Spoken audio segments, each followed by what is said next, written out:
There we go. The Bone Temple. There's a porn joke in there somewhere. I was just trying to run through some in my head. I mean, the Boner Temple is too easy, right? That's too easy. Yeah. The Bone Temple is what I called my bedroom. You know what I'm saying? I wish I had a better joke for this. Mine's more like the Bone Hut, I guess. If only we had professional writer comedian Mr. Todd A. Davis with us to help us craft jokes, you know. Well, hello and welcome to CinemaShock. It's the podcast celebrating the past, present, future, history, legacy, and tradition of movies. Wow. Made a brand new intro? I just did right now because I realized that for these newer films, I didn't have like a set intro, I guess. Well, it's still, we're still, exploring the history of cult and genre films. I mean, this is still history. It's just history. Present day is still part of history, right? It's still, that's true. History is ongoing. History is forever. It's a real failure on my part because, I mean, this episode's like a newer film and it could draw in like different audience than normal. And this could be our first chance to interact with new listeners. And I sound like I'm totally unprepared. I mean, you sounded prepared. That sounded good. Okay. It was a good intro. You did forget to say your name, I think, though. Oh, I'm Gary Horde, by the way. And I am Justin Bishop. So in this CinemaShock bonus episode, we will be reviewing the latest entry in the 28 Days Later franchise. Just came out this weekend. Nia DaCosta's 28 Years Later, The Bone Temple. I don't know why I have to say it like that. I have to say it like The Bone Temple every time. I'm going to try not to do that the entire time we record, though, but no promises. I got the impression that if they were able to, kind of like the Knives Out movies, like if they didn't have to, like if they weren't mandated by the studio, like they would have probably just called it The Bone Temple. Oh, I'm sure, because even the title, even like the title card in the movie, when you see the title, it just says The Bone Temple really big across the screen. So, yeah, you're probably right, but I kind of understand why they wouldn't want to do that. But anyway, so if you missed it, in case you did miss it, we've started this brand new bonus series here on the show where each month we will be reviewing a new release.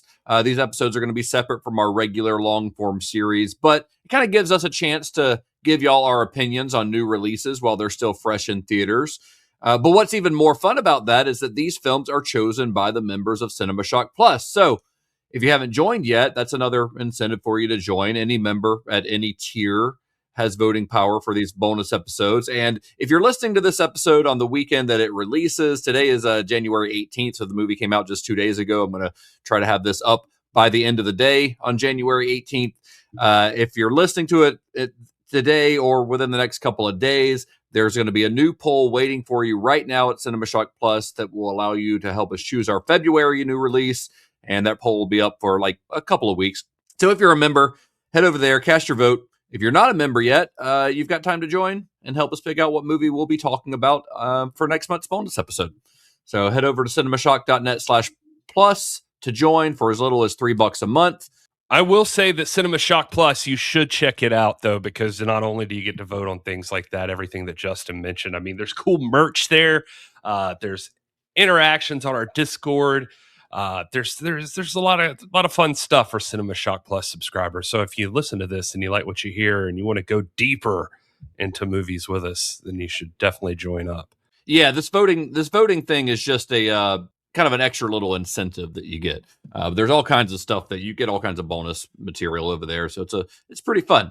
So let's get into our actually, before we get into this, Gary, a little quick heads up about spoilers, because on these bonus episodes, on these reviews, we intend for this to be spoiler free for most of the episode. So if you're still deciding on whether or not you want to see the Bone Temple and you just kind of want to know our opinions first, we won't be talking spoilers until much later in the episode, and we'll be sure to do a big old spoiler warning before we do. But I think we will eventually have to get into spoilers at the end because there are a few plot developments that I think we should talk about, and we can't really do them justice without getting into specifics. However, I will say that if you haven't seen the first 28 Years Later movie that came out last summer, we will absolutely be spoiling the end of that film because you literally cannot talk about a single thing that happens in the Bone Temple without talking about how 28 Years Later ended. So if you haven't seen that, You should go watch it. Because also, if you go into the Bone Temple having not seen 28 Years Later, you are going to be very fucking confused. So, Yeah, I will say that just to set this up for myself. Again, I do want to talk about spoilers, so we definitely have to do that at the end. But yeah, for sure. I had not seen 28 Years Later before the day before I went to see this one. So I watched them not for any particular reason, just because I've been lazy, and this is a problem I'm trying to fix about getting back to the theater to see stuff. I loved 28 Days Later. I'd watched it not too long ago, and 28 Weeks Later I have not seen in a while, and you don't have to have seen that one, I don't think, to enjoy 28 Years Later. Yeah, I agree. Actually, 28 Years Later kind of retcons 28 Weeks Later. I think 28 Weeks Later is really good. I don't think it is as good as the first film, but I think it is really good. But this new franchise sort of retcons it, because in 28 Weeks Later, it's sort of like, it's got Jeremy Renner in it. Jeremy Renner plays an American, and it is sort of heavily implied. I don't know if they flat out say it, but it's very much implied that this infection from the first film has gone global, right? But then in 28 Years Later, it's made very clear that the UK has been quarantined to prevent the spread to other countries. So it sort of ignores that facet of 28 Weeks Later. Well, for my understanding, now you can correct me, but I did see some interview either with Alex Garland or someone, and maybe Danny Boyle even, or something. I can't remember, but when I was trying to look up to just catch up on this, and I knew, I was like, all right, I got 28 days later down, which is important and becomes even more important as it goes on, but you get an idea of what the rage virus is and where it comes from, and then how it works and all that. So that's a good foundation to have. 28 Weeks Later, I was reading about it just to catch myself up, since I wasn't going to have time to watch it. And I saw an interview with those guys, and they seemed to imply, they were like, well, in 28 Weeks Later, at the end of that movie, the rage virus escapes, and they imply that it gets out and it's going to go global or something. Then they were like, but we just kind of assume the area that it went into got nuked, and then it went back into the UK. so they retconned it. Like I said, they yeah. in their own minds, they retconned it. Yeah, they were like, "Fuck those people. Those people. Well, the UK people can have it. We'll just leave them there." The whole thing where they isolate England in 28 Years Later is very much like Danny Boyle and Alex Garland sort of commenting on Brexit and the isolationism of a lot of things going on in the UK that we, here in America, we see on the news and stuff, but we're not experiencing it the way that they are. But that was a big thing that they were sort of trying to hammer home thematically in the first 28 Years Later. So the first 28 Days Later, of course, came out way back in 2003, directed by Danny Boyle, written by Alex Garland. You've got Cillian Murphy, you've got Naomi Harris, Christopher Eccleston, and that. It was a pretty groundbreaking movie. It was groundbreaking because of the way it was filmed. It was shot on digital video, on Canon XL1 digital video cameras. Not the mini DV that like David Lynch used on Inland Empire. They were a little bit better than that, but I mean, you've seen 28 Days Later, so they weren't much better than that. Like, it has a very specific look, and it sort of kicked off that trend of shooting on digital video that, Michael Mann went with it with Collateral and with Miami Vice. And, it wasn't a long trend, but there was a trend for a little while where mainstream movies were using digital video. But it was a major success critically and commercially, and it sort of kickstarted the resurgence of zombie movies in like the mid 2000s. So you had, it kind of reinvigorated this almost dead subgenre of horror movies. I think the Zack Snyder's remake of Dawn of the Dead that came out like a year or so after 28 Days Later was probably the most prominent one. That also is a movie that took Boyle's concept of fast zombies and sort of ran with it. But you've also got Shaun of the Dead, Planet Terror, Zombieland. Like, all these movies were coming out around that time during that boom. And of course, it got its own sequel 4 years later. that we mentioned, 28 Weeks Later. That one was not directed by Danny Boyle or written by Alex Garland. So I think that's important to note because of what you were saying, because they sort of retconned it because they didn't have anything they did have something to do with that one. Like Danny Boyle produced it, but he didn't write or direct it. So they kind of handed it off to a director named Juan Carlos Fresnadillo, who co-wrote the script along with a few other co-writers.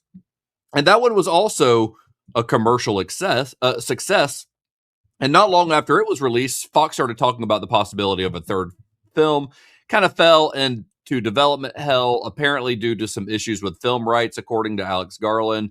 And it sort of remained in development hell for a really long time, even though ideas for the film, which they were originally going to call 28 Months Later, which sort of makes sense, building upon days, weeks, months, ideas for it continued to be discussed between Garland and Boyle.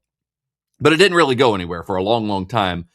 And then in the early 2020s, both Imogen Poots, who stars in 28 Weeks Later, and Cillian Murphy, they both kind of said that they were interested in reprising their roles from the films. By early 2024, Boyle and Garland announced that a new film in the series was officially in development with the title 28 Years Later. So that's how we got to that one. But important to know that when they announced that, Garland immediately confirmed that 28 Years Later was the first in a planned trilogy of new films. So this was always planned to be a new trilogy of movies starting with 28 Years Later. Now, that one was released, like I said, last summer in June, directed by Boyle, written again by Alex Garland. And I love 28 Years Later. So you watched it for the first time for this. And what did you think about the return to what did you think about, I guess, the evolution of the history of what's going on within this series? Like with how they treated the infected, how the infected have evolved and things like that in this world. I thought it was a neat concept, and it seems pretty logical to me that it would work this way. I mean, you would imagine that there's just the humans act like they do, and now I did think it was kind of interesting that the virus seems to have. It's like the virus has its own goal too, which is kind of interesting, or like it's almost aware in a way, and you see that with like the alphas and that sort of thing. And like its desire, I mean, which is what a virus does. It wants to spread. And well, so it evolves to survive. Yes. Yeah, exactly. And so, and it seems to survive. So it allows for like these alphas to come about that have a higher level of intellect or whatever. They're not just completely mindless zombies. It's like it allows for some intellectual ability. I'm trying to think of a better way to word that, but it's almost like it gives them like a steroid injection in the brain and the body and their dicks. Their dicks get huge. Yeah. So Alpha's got big old penises. And, like uncomfortably large. Like it looks like it would be hard to put pants on. Yeah, and I watched these back to back, and I gotta say, I feel like they took it down a little bit in the second one. They did. There's a bit of shrinkage going on in the Bone Temple, ironically. Right. I was like, no, that guy's dick was definitely bigger. In the first, it's the same guy too. It's the same guy in 28 Years Later, and yeah, it definitely is. It's still, it's still big. It's just it's still impressive. I told Justin at the restaurant before we saw this one, I was like, I always see movies like this, and I worried to myself, and I'm like, is everybody's dick that big? And I'm just the worst. That's your own insecurities just coming into play here, right? But I did look that up just because I somewhere along the way I was looking up like trivia about the movie and that sort of thing, and did find that, just to be clear, it is a prosthetic. And yes, so in the first one, I don't know if it is. I don't think it is in the second one though. Yeah, well, I don't know. They said the reason in the first one was that like he was willing to do whatever, but they, because of the age of Spike, that wasn't a possibility. Like they couldn't have a naked man. Yeah, being around him. And stuff. That makes sense. Yeah, that does make sense. Well, I think it's interesting. There's a lot of interesting things going on in 28 years later, but I think the way that the infected has evolved, because at the end of like 28 days later, or maybe it's at the end of weeks, I think it's at the end of days, you sort of see them starting to starve and die off, right? Yeah, The right. infected. So the idea that was implied was that, oh, eventually they'll just run out of food and they will die. Well, that hasn't happened. What's happened is that they, like the virus, have evolved and learned how to survive. And it comes across with like the alphas who are hunting deer and animals and things like that, and surviving off of that.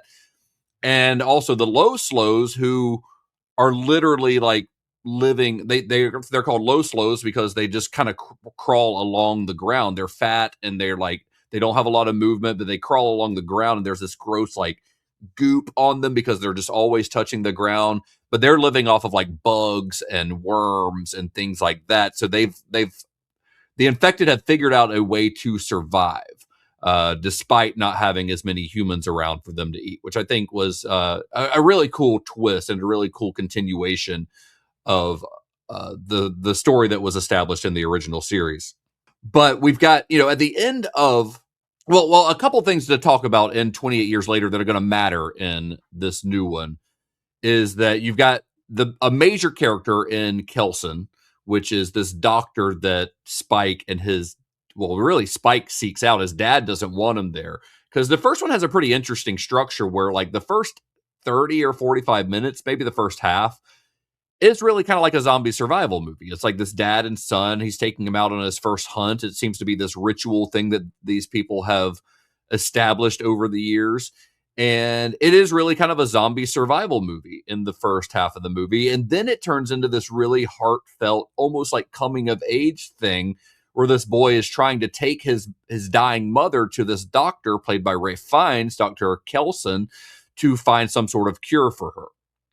And that's sort of the second half of the movie. And it kind of slows down. I mean, there are still some very intense moments, but it's a pretty interesting, almost bifurcated structure that the film has. But the stuff with Kelson very much plays into what's going to happen in the Bone Temple. I mean, even if you haven't seen the movie, you've seen the posters. He's right there front and center on the poster in this memento mori, this sort of tribute to the dead that he's built. That is the Bone Temple. And then at the very end of 28 years later, there's a very bizarre scene that I fucking loved. I know that it hit people different ways because it feels so stylistically different than the rest of the film. But you've got poor Spike out there in the wild. His mom has passed away at this point, and he's being pursued by zombies or by the infected. And this fucking Power Ranger group of people dressed like Jimmy Savile jump in and save the day, basically. And it's a great moment. Like, the music's great. The Jack O'Connell, who plays like the lead Jimmy, is great, even though he only has like 4 lines at the end of that movie. But obviously, going into 28 years later, that's an important moment, because that is what this entire movie is about, is that Spike has fallen in with this group of Jimmies. What did you think about that last scene the first time you watched 28 years later? Oh, it was exciting. Like, it was, it was so a lot of fun. That's the one thing these movies are really good at, and I could say that for, I think, all of them, as far as I remember, that they've got a lot more heart than they seem like they should, in a lot of ways, for like what the movie's about. It's like some zombie movies can do this. I don't know what it is about zombie movies exactly. Just that, I guess, because they're also dealing with like other humans, and you could deal with like how humanity reacts to this version of humanity that is evil or weird and monstrous or something, and then how you treat that and how you react. Anyway, my point being is that these movies, like, I can think of the other main one that really does it like this is like Train to Busan, for instance. Like, that movie and like 28 Days Later, I think, have like a lot of heart in the way that they work. And 28 years later, like, just raises that exponentially. Like, 28 years later, like, I caught myself at the end of 28 years later during some of the stuff between Spike and his mom, that I was just like, oh God, how am I, feeling this way for like the zombie movie. Yeah. And it was really heartfelt, but I love that part. And then the Jimmy thing at the end is a lot of fun. One thing I've always noticed about these movies too is despite how wastelandish it is and how dystopian things can be in these kinds of movies, they seem to end on hope. Like there seems to be like a little glimmer of life going on, you know, like there's all of them have done that, even with the Jimmies, if you don't know what's coming next, and you can theorize from 28 years later, but you still feel like Spike's surviving, Spike's moving on, and he's found new friends, basically. So you don't know what's going to happen exactly, but life goes on. Right. And when we were sitting having dinner before we saw the Bone Temple, we were talking about this Jimmy scene, and I mentioned how they were designed, that their look is based on the look of Jimmy Savile. If you don't know who Jimmy Savile is, there's a Netflix documentary out about him.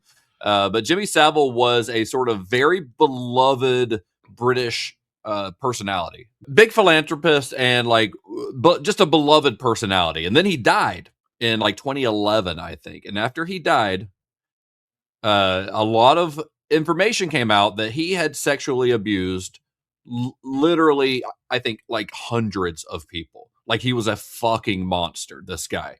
So you made the joke that, because we don't know who the Jimmies are at the end of the film. They do save the day. I mean, they seem dangerous, but they seem capable. But you even made the mention that, the fact that they're dressed like Jimmy Savile probably is not a good sign that these are going to be good people, right? But what's interesting though is that, in the world of 28 Days Later, it takes place in 2002, right? The first movie, which is before Jimmy Savile died and before all this stuff came out. So presumably, that stuff never came out in this history of the world, so they're not necessarily basing their look on him post, controversy, but based on the version of Jimmy Savile that they knew when they were kids. Even still, you have to think to yourself that the filmmakers are not making that decision. Oh, they know exactly how audiences. Yeah. They're not doing it saying this group is going to be the Mr. Rogers of the right. The 28 Years Later universe. I just felt I got bad vibes from them anyway, and it's a nice and you sort of, I think, instinctively you have this Jimmy feels like King Lord Jimmy or whatever he calls himself. King. It's Sir Lord Jimmy Crystal. Yeah, Sir Lord Jimmy Crystal. He's so well done. There's something behind his eyes a little bit. As friendly as he is to Spike at the end of that movie, I think you just know there's something else there. It's not. I agree. And if you've watched the 28 movies, the first one, even they get picked up by some military folk, who seem great, but then that kind of gets twisted. So I think even if you're in the realm of this whole thing, you sort of are on guard anyway. But but you start to wonder how anybody survives in this situation, and generally you expect that they're not all good. Now you don't know how bad you expect them to be, but you know that there's something else behind just some really cool guys in jumpsuits that want to help out doing parkour, which there's no parkour in the new one. They don't do any of that. And I read that was because these two movies were shot 28 Years Later and 28 Years Later The Bone Temple were shot back to back. When they got greenlit, the studio actually greenlit both of these movies, and the idea was that they would greenlight a third one if the first two did well. But when they did that, apparently the Jimmies were a late addition to the first 28 Years Later. So they may have already actually been filming the Bone Temple. I'm not sure. Obviously, they had them in mind because they wrote Alex Garland wrote a whole movie about them. So obviously they were going to be introduced somehow, but the way that they were introduced was apparently a last minute thing. And so Danny Boyle threw them into the end of his movie in this very jarring way. Danny Boyle does stuff like that. He'll throw in really jarring things every now and then in his movies. But I guess the parkour thing was his idea or whatever. And it's something that Nia DaCosta wasn't ever planning on doing when she did the Bone Temple, which was right after that. So it was never written into the script. So very strange. But, Danny Boyle did not direct the new one. Like I said, it was Nia DaCosta. who did the Candyman remake, which I think is pretty good. She did a movie called Hedda that came out last year. She did The Marvels, which is a Marvel movie about Captain Marvel, which I think is better than most people give it credit for. I think she did a pretty good job with it. But this is definitely her highest profile movie probably ever as a director. I mean, when you're doing a Marvel movie, obviously the movie is high profile, but a lot of times people don't really, the director's personality doesn't get a chance to shine through as much. So I feel like this is kind of like the biggest profile movie she's done so far. So for Danny Boyle to like trust her to continue this franchise without him says a lot about, I guess, his trust in her abilities. That's the thing with her. Like I can't say that anything before this that she's done I've like been so incredibly in love with or anything. Like there are things about her that have come through that like she's obviously she's capable, but like for instance, like Candyman, I watched that around Halloween this past year, and that movie, I didn't love the ending of it, but there's some really creepy stuff in it. There's some good stuff. There's like signs that Nia DaCosta is a good filmmaker, and it's and the same way with the Marvels. You don't get a lot of wiggle room there on like what you get away with there, so you can't say much about a particular director's style. I guess is what you're kind of talking about too. Like it just, but I like her as a person and everything that I've seen, and I want her to like kill it. And so I was really excited for her to be directing this and to see what she could do with it. So this movie, it kind of starts off.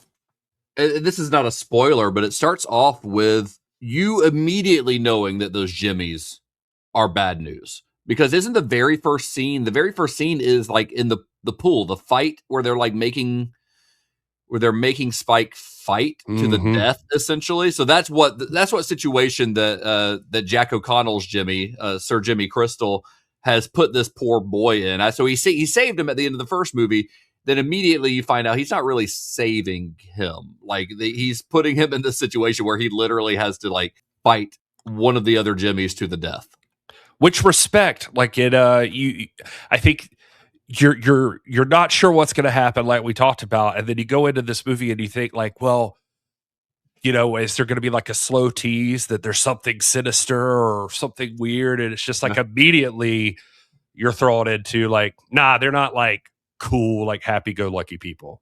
That's they're assholes. They're psychotic, and well, at least Jimmy Crystal is psychotic. He's sort of like a cult leader.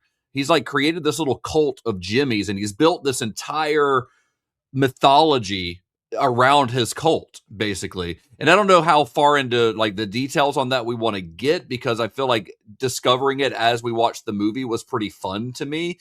But he is basically like any other cult leader. He has created a world in his own mind or in the minds of his followers to convince them to do what he wants them to do. Now, whether he believes it or whether he is just absolutely insane is something that you kind of continue to ask yourself throughout the movie. He definitely has like you right off the bat get all of the basic like cult stuff. Like the fact that they're all Jimmys, which you get right up front, is just that that's removing your identity. That's Heaven's Gate or something. Like it's just and then you get like there is this cult of personality around Jimmy Crystal, that there's something special about him. There's a reason to follow him. He's been chosen. He has a destiny, like all this bullshit that you hear from cult leaders that make them the center of the universe sort of thing. He's kind of doing that. He's doing that exact same thing here. And Jack O'Connell is so fucking good in this. I mean, he's great anyway. If you saw Sinners, he's the lead vampire in that. Like he's really good at just leading roving bands of psychopaths. I guess that's his thing right now. But he is, it's a very different character than he played in that film, but at the same time, he's still kind of a charismatic leader of these people who are bringing them into his cause, so there are some parallels to be made, but I think he's you can almost see how people would follow him up to a point because he is so charismatic. until he says something where you're like, this guy's fucking crazy. Yeah, it's interesting because that's the thing. Yeah, you don't want him to be like some unlikable weirdo or anything. Like he definitely is charismatic. There's something appealing about watching him and seeing what he does. It's like that Heath Ledger Joker energy or something, that there's just like something about like I want to see what he does next, and I'm interested in staying with them and seeing what happens. Well, and you can see how these people would get pulled into his orbit as well. But then at a certain point, he's just like, oh, let's just cut this person's skin off. Right. And at that point, I would be like, you know what? Maybe I shouldn't be following this guy. But right. But these people are in a very desperate situation. And some of them, most of them, if not all of them, have bought into the story that he's sold to them. Well, I think that's also playing off that cult thing too. That probably what happens is even when you start to question it, once you build up enough people, then like you just look next to you and there's people that are not thinking it's crazy, so you kind of feel crazy for questioning anything, and then you feel like you just got to stick it out, and or you're in too deep to back out now, and there's nowhere to go, and what are you going to do? This is your family, and so you just feel kind of trapped. You're cut off from anything else. So what else can you do? And so you can see how it kind of grows for him. Yeah. Yeah. So this group of Jimmies are sort of wandering the countryside, fulfilling their mission, I guess is what you would call it, which we, again, won't get into spoilers on what that is, but there is, a calling that they've been given from Jimmy Crystal. And that's kind of where Spike finds himself. And it's really harrowing because Spike is such a likable character. Alfie Williams, who plays Spike, even in the first film and in this one, is so much better than like child actors usually are. I mean, I think he's 12 or maybe 14 or so young teenager. But I just think he is really good in both of these films, and has kind of different things to do in both of them. Like in this one, he does have to spend a lot of the time looking very terrified, as he should. But he's just in a situation that he does not know how to get out of because he's smaller than all these other people. He's not as ruthless as they are. So you kind of like fear for this guy who you got to love through his love for his mother in the previous film. Yeah, Spike's not run into somebody like this before, so it he's from a group of people that are pretty decently wholesome, like his dad's not perfect or anything, but it's not like he's also like some serial killer or anything like that. He's training him to be tough, and then his mom was obviously wonderful, and then he's run into Dr. Kelsey, who was very kind and and a good person to talk to. So this is a unique experience for him. So you can imagine that he doesn't know what to do in the situation that he's in. Yeah, and you've got all the different Jimmies all kind of have their own personalities, and there are a couple of like standout ones that you get to meet a little bit more. Either like, what was it, Jimena, the one girl that was just like fucking crazy, but then you've got she was nuts. She was fun to watch though. And then there's the one played by Erin Kellyman, which I think they call her Jimmy Inc. in the film. Erin Kellyman is British actress. She's in The Green Knight. She's in Falcon and Winter Soldier. She's in the Willow TV series on Disney Plus. But she's the Jimmy in this that sort of takes Spike under her wing, I guess you would say. She's got some scars on her face. She's definitely been through some shit. And I think she is also really fantastic in this film. And I love the arc that her character has over the course of the film. Yeah, she is great and just casually badass, just out of nowhere. And I don't know. She's got a few scenes where you kind of hope for the best for her, that like she gets out of this situation too or something. Yeah, I mean, she's clearly bought into what Jimmy Crystal is selling. She is a full-on believer, but she does show that she's the one of the Jimmies that we're shown still has like some humanity underneath that she still has a conscience. So she's kind of conflicted, and it's a really well-written character, really well performed, I think, by Erin Kellyman. I think she's really good. And then the other thing we have to talk about, I think, as far as characters go, is Dr. Kelson, because that's a lot of this movie is like two different threads that you're following. You're following Spike and the Jimmies, and you're following Dr. Kelson, who's still living out at the Bone Temple. But he's conducting some like experiments, trying to understand the infected, and as a doctor, and things like that. And you get a little bit more, and I don't want to get too far into it probably until we get to our spoiler section, but you get a little bit more information about how his relationship with Samson, one of the alphas that we were introduced to in the first movie, has sort of evolved since that time. And it goes in some very interesting directions that I don't know how much of that has been revealed in like the promo material, the trailers and things like that. So I hesitate to get too specific about where that story goes until we get to our spoiler section, don't you think? Well, yeah, I just will say that for me, the stars of this movie are Dr. Kelson and Samson. Yeah. The interactions between them are going to be something that I think they're going to be the most memorable things that people get out of this. Yeah, it's some pretty. There are some pretty fun developments there. What did you think about this overall, though? Like, did you compare to the first film, or can you even compare it to the first film? Because this is very much, I mean, stylistically, you can compare it to the first film, but story-wise, I mean, this is very much a direct sequel continuation. Like, this movie doesn't work on its own, really, as a standalone. Like, you have to have the context of the first film, but I think that's okay because it was always intended as a bridge between the first and the third film, and it works as a bridge, but also works, in my opinion, as a standalone experience, because even though it relies on knowledge that you have of characters and things that happen in the first one, Spike's arc in this film and Dr. Kelson's arc in this film do feel like a fulfilling experience on their own to me, which is a hard thing to do in a sequel, I think. Yeah, I think I'm with you the same page on that. I was trying to think about like, what was this better than the last one, or where's it rank and all of that, and that's a tough thing to say because, like you said, it's a continuation. Like, this movie doesn't stand on its own, so it just definitely feels like a part two. Without 28 years later, this movie doesn't work. Probably, like there's still great stuff in it. I mean, but yeah, it just doesn't work as a solo story. Probably.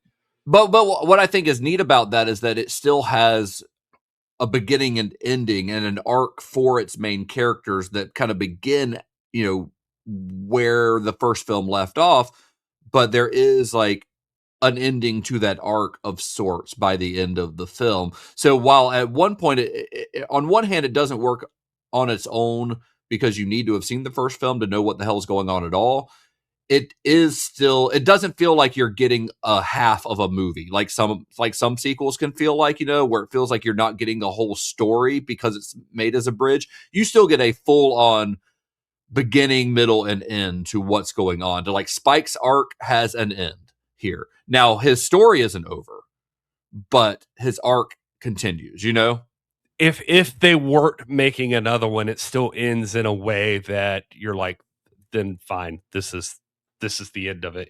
Like it again, life goes on in the world, but there's an ending that's enough, I think. Yeah, there are stylistically, Nia DaCosta is a little different than Boyle. Boyle tends to throw these stylistic flourishes into his films sometimes that can be a little jarring. Sometimes they work, sometimes they don't. I think like in The Beach, have you ever seen The Beach, which also was written by Alex Garland with Leonardo DiCaprio that he directed forever ago. Yeah. There's this weird moment in that where it turns into like a video game. Like it looks like you're looking at a video game screen, and the rest of the movie doesn't do that. It just does it in this one weird scene, and it's really a bizarre choice. And Danny Boyle does stuff like that sometimes. We're just like, what the fuck are you doing, man? Why are we doing this? You did not have to do that. Why are you showing off? And he does it a couple of times in 28 Years Later. Not as blatantly as in The Beach. That's a very extreme example, but things where you're like seeing, like when Samson's running across the water, the way that that's filmed is really weird. In 28 Years Later, it just looks very stylistic. The way he shoots like the sky sometimes, like there are these like wide shots that are they look like paintings where you see like the northern lights in the background, like very stylized. And Nia DaCosta's style is a little more grounded. Like you do get a little moment of that during the Radiohead sequence, like when the Radiohead needle drop happens, where she's like looking at the sky and you see sort of a time lapse of the stars and stuff like that, which is a fantastic needle drop, by the way. Not the best needle drop in the movie. I think the best needle drop in the movie we might need to save till our spoiler discussion. Right. But the Radiohead one is really good. But I think her style is not so different from his, other than those like weird moments where he does, just makes weird choices. I think that hers and his are still overall close enough to where this doesn't feel, you don't immediately go in and go, this was made by a completely different director.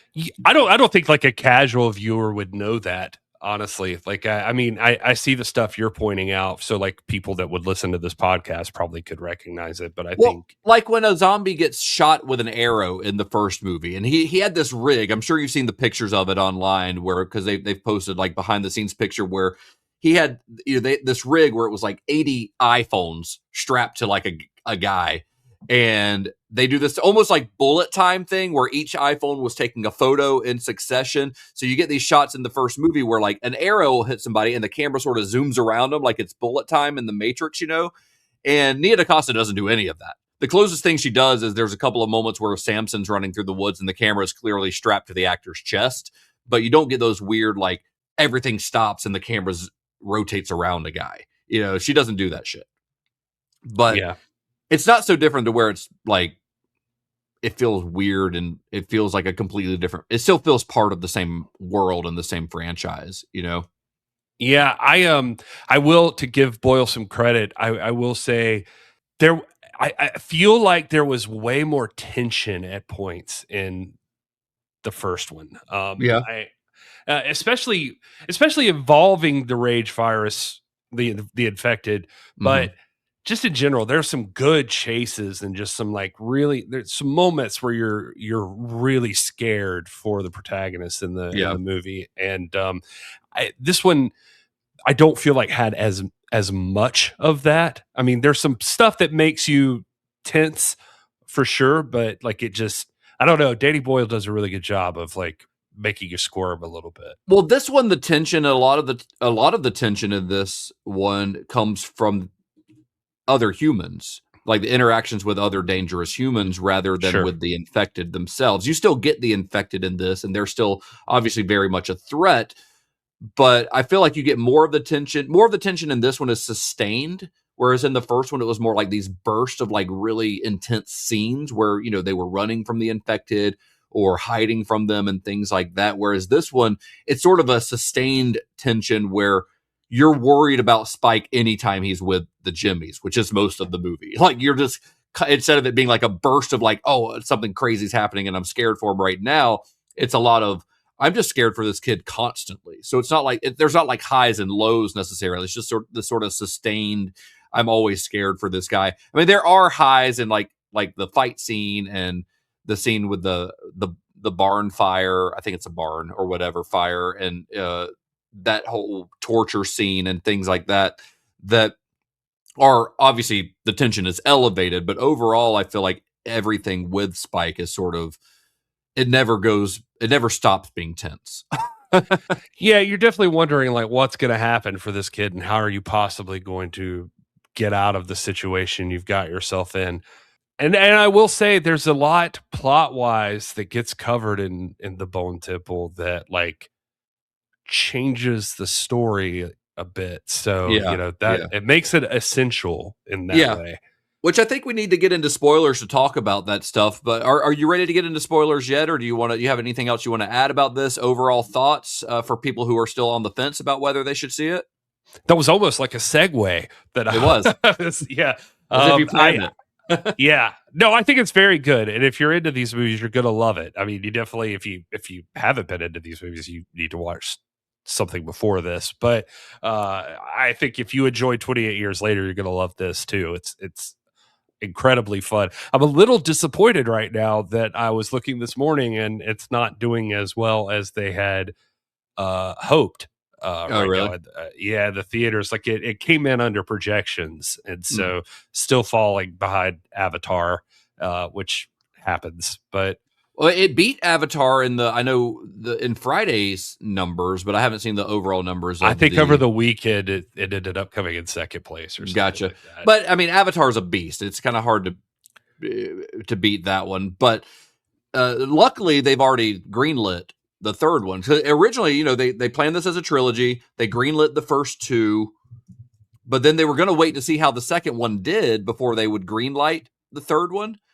But back in I don't know, late December or so, the early screenings and the test screenings of the Bone Temple were so good. They were so positive that Fox just went ahead and greenlit the third one before it ever even came out. So they're like, let's just go ahead and do it. And Danny Boyle is supposed to be coming back to direct that third one himself and wrap up the trilogy. Yeah, and I guess maybe part of the reason I'm saying is that if you're listening to this and you haven't seen it and you're wondering if you should go see it, give it some support.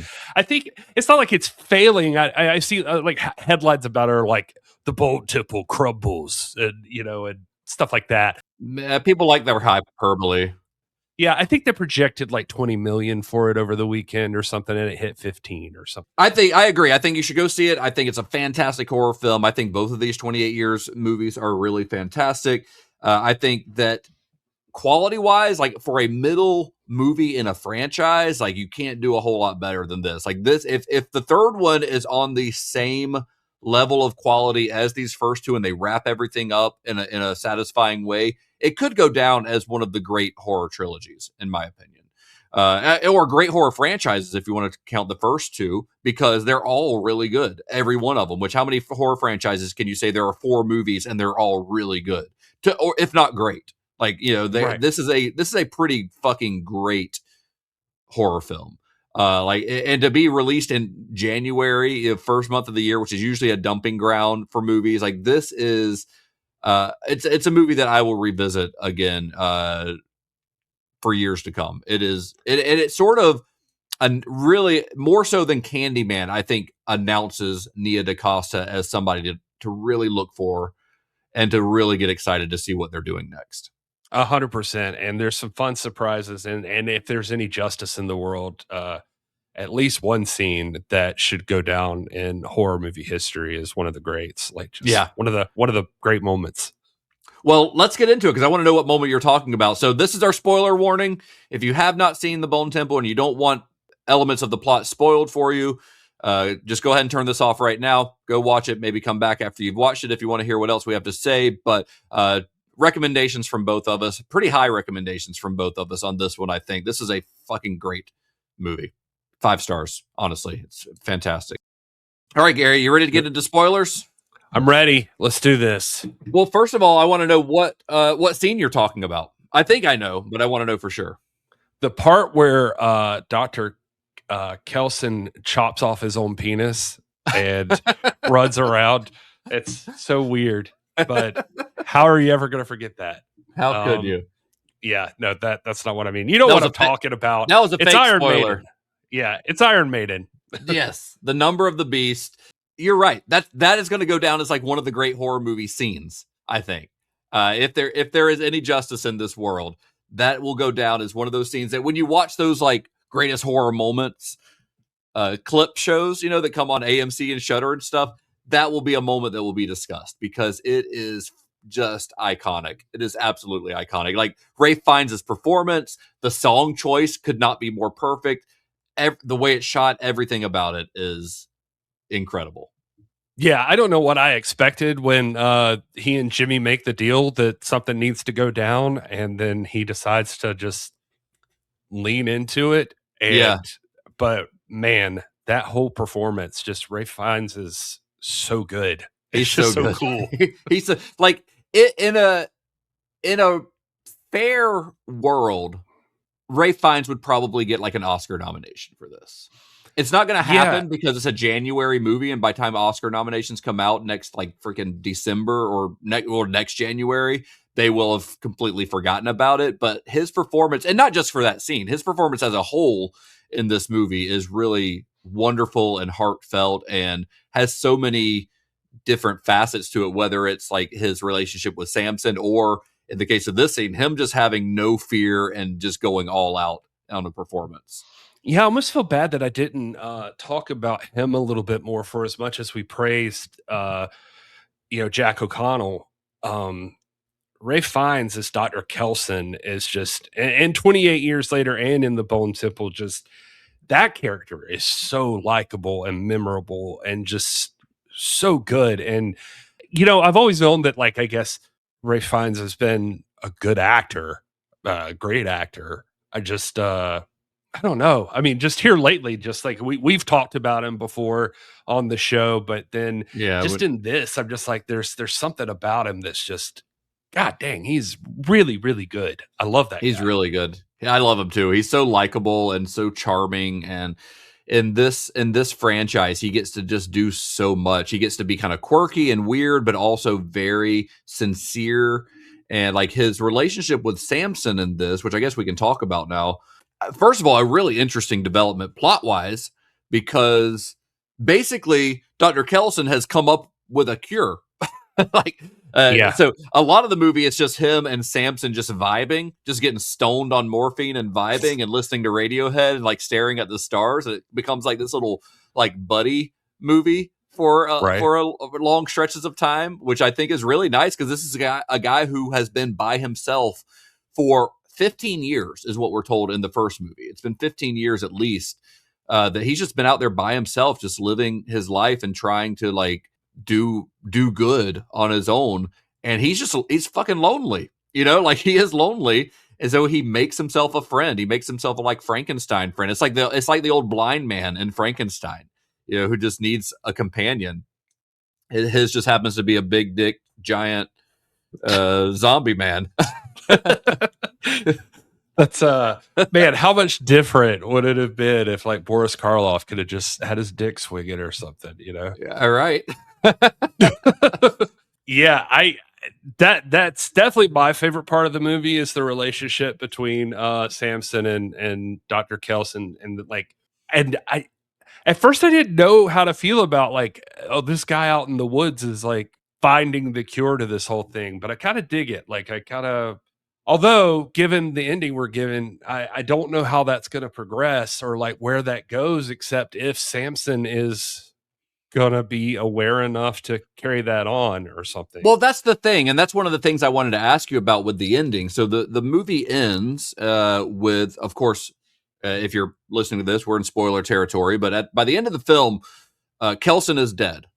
He has been killed, but he has, like we said, he's cured. He's given Samson the cure, this thing that he's been working on for a long time, which is like a series of pills. It looks like we're never really told what exactly it is, but it does help Samson. But it was part of a process because him and Samson, this whole thing where they were like getting stoned and stuff, like Samson does say a word. He says the word moon. So he's showing that he has intelligence that is starting to come out.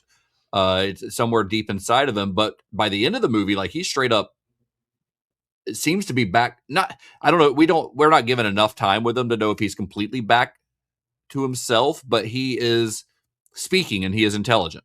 He's aware enough to call him by name and tell him thank you, and Yeah. and you're right. I don't think it's entirely just the pills that he gets at the end, because there are scenes earlier on in the film, like there's something that he's seeing at that train that and he's having flashbacks, or he's having like some memories pop up. So something about what's happened up until that point. Does the train thing happen before or after the? I can't remember now that you say that. I can't remember either. But I was feeling like there was a scene at that train before that, but maybe not. So maybe, or he basically has a flashback to his old life before he became infected. Yeah. And when he was a little boy, he's on that train and he gets on that train and these memories flood back to him of him being on a train. It's so his like memories of his life before he was the infected or the undead or whatever you want to call them are coming back. But the question, I guess, that you're saying, as far as like we don't know where that's going to go in the next film, is he intelligent enough to be able to do it, and does he have the supplies? Like, Dr. Kelson reveals that he's running low on morphine, so like, even if he knew what those pills were, could he reproduce it? And you find, in especially in 28 years later, the first one, that you can't really communicate with anyone else, Yeah. like you're kind of Yeah. stuck there. That if you touch, that land, you're You're quarantined. You're there. not Yep. yeah. And so, So they have no um, contact with like the outside world really at all. yeah. So now we do know from Kelson going back into his little area that, I mean, he does keep detailed notes and that sort of thing. Yeah, So, that's true. uh, so conceivably somebody could pick up on it if they wanted to. Somebody like a guy like if Samson's smart enough, which I wonder because Moon being the word that he started with, and it showed him being very interested in the sky or something. You don't get this, but I wonder if it's going to end up being that he's some kind of like physicist or something, or was. Well, no, because like if the infection, I mean, when we see we don't know when he got infected, I guess. When we see his flashback, he's a little boy. I mean, it does show him as a man, but that's sort of a projection. So, like, did he become infected when he was a kid, or like, because at his age, he wouldn't have had the ability to go to college before the infection began or anything. Well, I don't know because you may be right, but the way that I took it was I didn't know that he was necessarily projecting because the scene that it shows him on as an adult on the train, he still looks younger. But I mean, obviously they just shaved him down and trimmed him up and made him look nice there. But I got the impression that could have still been like he just rides this train a lot or something. I don't think that's possible timeline wise, because the guy that we see in the train, when we see Samson without his beard and stuff, if he's like 20, if let's say he's 30 years old, I think he's maybe a little older than that, but then that would make Samson in current day like in his late 50s or something. I would have taken it as like he's in early 20s and now he's like maybe 40s or something like that. Because we're 28 years into this epidemic, this pandemic. So I guess he would be close to 50. So maybe it doesn't work. But so I think that was just a projection of him seeing what he would have looked like. But I think that pre 28 days later, he was just a boy. So he wouldn't have had time to get educated like that. But that doesn't mean that. Yeah, I was going to say, I mean, there is Jim. Yeah, there's Jim. So that's the other big question at the end of this or one of the other big questions at the end of this. We've got Spike and Jimmy Inc., who eventually tells him her name is Kelly. They're kind of like Jimmy Crystal and the other Jimmys are gone. Jimmy Crystal is dead. He's been crucified upside down. It's fucking awesome. Well, and so is he dead? Because I feel like you could have shown that he dies and they don't show him die. That's true. They don't show him die. So he is, it is possible he's still a threat. He is, I do love the Father, why have you forsaken me thing. It's sort of a play on the Bible, the crucifixion scene in the Bible, but he's talking to Satan, who he believes is his father. It's implied that he's dead, but you're right. They do leave it open enough to where he could still be around. But I think all the other Jimmys are kind of gone, right? I think they all die, except for, the girl. Kelly. Kelly and then Spike. But yeah, I mean, they put him in a predicament and you could see how he is going to die. But yeah. I just felt like, why would you not kill the big bad if you didn't think potentially he shows up again or something like that? Yeah. So we don't know how that's going to play out in the next one, but we know that Spike and Kelly have run away and they're kind of like trying to survive on their own now. But the very last scene of the film shows us Cillian Murphy reprising that character of Jim from the original film. He appears to be in the same farmhouse that him and Naomi Harris settled in at the end of 28 Days Later.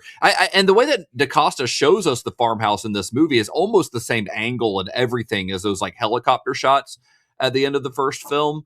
So she's very easily establishing. Then John Murphy's original like theme song, the theme music from the first film, that like really like propulsive score from the first film kicks in. So we've got Jim and a little girl who is presumably his daughter, and presumably him and Naomi Harris's daughter. You would think, right? Yeah, you kind of expect that that's the case, at least. Yeah, he's like educating her and teaching her history. But they see two figures running across the field, across from their farmhouse, running from the infected, and decide they're gonna help these people. We never see a close up of the people that are running, but it's I mean, I think it's pretty clear that it's supposed to be Spike and Kelly. It looks like Spike and Kelly, yeah. Yeah, we just only see them from a really far distance. But so the characters from 28 years later are about to collide with the characters from 28 days later. But that still leaves a lot of lingering questions. One is Naomi Harris's character still alive? We don't see her. I haven't heard any news about whether or not she's coming back for the third film. And also at the end of the first film, Hannah was still with them. Hannah was the little girl. I was going to say there was another girl, yeah. Yeah, Brendan Gleeson's daughter in the film. She's still with them. So is she still around? I know that actress who played Hannah isn't acting anymore. She retired, and I think she's in a band now or something. But you could easily recast that role. It wouldn't be. I mean, it's been almost 30 years or 25 years. So I don't think it would be a big deal to recast that. You wouldn't even notice it. But I guess those are kind of lingering questions. Is Jimmy Crystal still around? Is Naomi Harris still alive? What's going to happen with Samson now that is he going to start his own, is he going to start educating other infected? There's so many directions you could go with his character that makes me really excited to see what the hell they're going to do. Well, you saw him on the train, and it seemed like the second he sort of registered as not rage infected or not crazy, he got attacked by the others. So there was that interesting part. Another couple of things that are interesting about that whole thing to me are that it seemed to linger a little bit more on him eating brains this time. And I wonder if that's got something to do with anything, because it showed him that as a cool kill since the first one, that he just rips your fucking skull out of your head. But like he's a fucking predator. Yeah, right. But this time it did seem to linger on the fact that he's actually getting sustenance from brains. Yeah, he's cracking the head open, the skull open, and eating the brains out, which I don't think we've seen anything like that in any of these movies up till now. Like, zombies eating brains is sort of a Dan O'Bannon creation that is sort of has become a cliche in zombie movies, but this isn't technically a zombie movie, even though 28 years later they do the Norwegian kid or whatever he is does call them zombies, but Danny Boyle never really refers to them as zombies because they're the infected. But still, it still kind of falls into that zombie movie genre. Well, on that same note, that's the other part that I actually am interested in them diving more into, is that we learn with Kelson and Samson. Well, you learn somehow when Samson's getting that treatment, you sort of see through Samson's point of view what he's seeing, which is that it seems like the rage infected people are seeing normal people as monsters. So there's something weird there. Like they seem to look scary, and it's not just that they're just blindly attacking or something. They see you differently. It seems like. Interesting. Oh man, I don't know. I'm excited for the next one. Because there are so many questions at the end of this that leave us wondering that they've got a lot to play with in this next one. And I know that Garland, I think he's probably already written the next one. They'll probably start production on it pretty soon. I bet it would. I'll bet it'd be out by the end of the year. Yeah, well, I hope so, because I watched these back to back, and I don't want to wait forever to see what happens. Yeah. Oh, what do you have? Anything else to add? No, I don't think so. I just think that I hope this movie. I don't know what can happen from here, but I hope it picks up. I'm not worried about them not doing the third one. They've already announced that it's happening. And I think Sony even made some deal with Netflix, right? So it's probably even just helping make sure that it has financing, just that these movies, get funding. But I don't know. I don't know if it affects the budget of what they'll give them for the third one or something, or. Well, it remains to be seen. Those numbers are not by any means finalized, and I think this movie will have some good legs. I think it'll have really good word of mouth. So, because it's every single person that I know who has seen it this weekend has loved it. Reviews have been fantastic. I think it's going to have good legs on it. So, and these aren't particularly expensive movies anyway. And I think I think the studio also knows, or Sony. I think I said Fox earlier, but Sony, whoever released this, I think they also know that being able to advertise Cillian Murphy's return to the franchise is a huge selling point for the next one. Yeah, that's going to be a big deal. I'm happy that they're bringing them together like that. It's good to see Cillian Murphy come back. Maybe he'll just be the final boss, Jimmy. Yeah, that'll be the twist at the end of it. Jim is actually old Nick or whatever. Yeah, he puts on a blonde wig and oh man, we'll see. So I think that's it. Unless you have anything else to add, Gary, I think we've given this one enough airtime for now. Yeah, I agree. If you listen this far and you haven't seen it, definitely check it out. It's a really, really good movie, and I'm happy that this series is continuing on. And I'm actually disappointed in myself that I had not seen the first one before the other day. So because it's really, like, really, really good. I was talking to the wife who has no interest in these movies, that I was just like, you really should see it though. Like, it's legitimately very, very good. Yeah, your wife Jen doesn't like zombie movies and post-apocalyptic stuff. That's like her least favorite stuff. So, but she's a big horror movie fan, just not that specific like subgenre. That's like her least favorite part of horror, I think. Huh. Interesting. Yeah.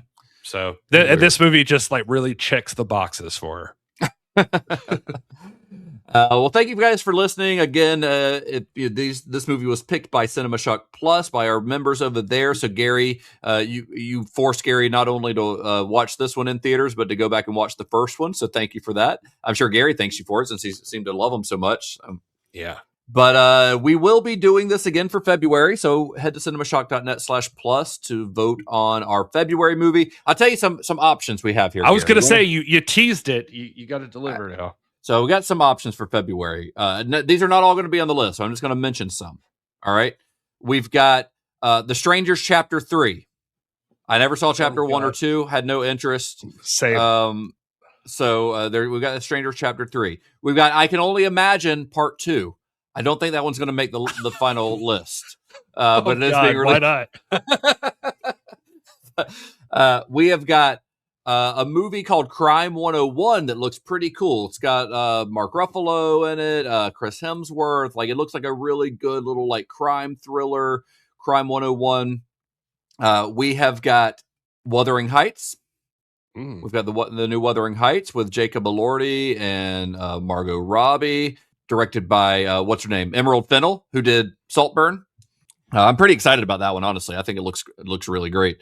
It feels like it's not really in the realm of the things we do, but I don't know. Emerald Fennell's stuff tends to. I mean, it's got a vibe to it, so I think that one could be a dark horse here.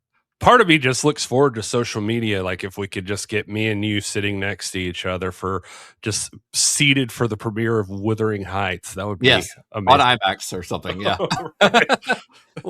on Valentine's weekend, because that's when it comes out. Right. But then we've also got Good Luck, Have Fun, Don't Die, which is the new Gore Verbinski movie, which looks really, really cool. It's his first movie in like 10 years since The Cure for Wellness, and it looks like it's like Sam Rockwell, alternate universes or alternate dimensions. I think it's the alternate universes, but looks really, really fun. Good Luck, Have Fun, Don't Die. I think that'll probably make our final list. And I think the front runner probably, at least for our listeners, and maybe I shouldn't even say that, because maybe that's going to influence people's choices. But February 27th sees the release of Scream 7. Oh yeah. So that's probably the biggest release of the month. Well, I'm excited. I mean, I'd watch any of these. I mean, The Strangers is probably my least anticipated one. I'm still disappointed that separate series even exists, but yeah, me too. And Caleb Landry Jones is starring in that new Dracula movie that Luc Besson directed. It's getting a limited release in February, but I'd be interested in seeing it because I'm just very, very curious to see what a Luc Besson Dracula movie would look like. But I'll have to see if it's playing here before we can add it to the list, because it's a limited release. It may or may not open here. So we'll have to see. I mean, I kind of hope I Can Only Imagine 2 gets in there so that we can catch the first one of those. It's got Dennis Quaid, I see, and Milo Ventimiglia, however you say his last name. Good for them, I guess. I got to get a paycheck, I guess. Yeah, I like both those guys. So it's Dennis Quaid's interested. Yeah, you are not interested in that movie. Do not lie. Isn't Anyway. it even about like the formation of the band, that praise and worship band? I don't can't think of the fucking name know. of I don't know. I'm not gonna All see it. right. That one's not gonna be on the poll. I'll go ahead and tell you right now. I was joking when I said that one. That one is not making the poll. Oh, such a Anyway. tease. Yeah, we'll find. You go to cinemashock.net/plus right now, and you can see which ones we picked. Anyway, that's all I got, Gary. I guess that's it. Until next time. May the wings of liberty never lose a feather. I bet this is Gary Horn. Oh yeah, I forgot that stuff. I'm at Justin_Bishop. The show is at cinema_shock or cinemashock.net. And be excellent to each other.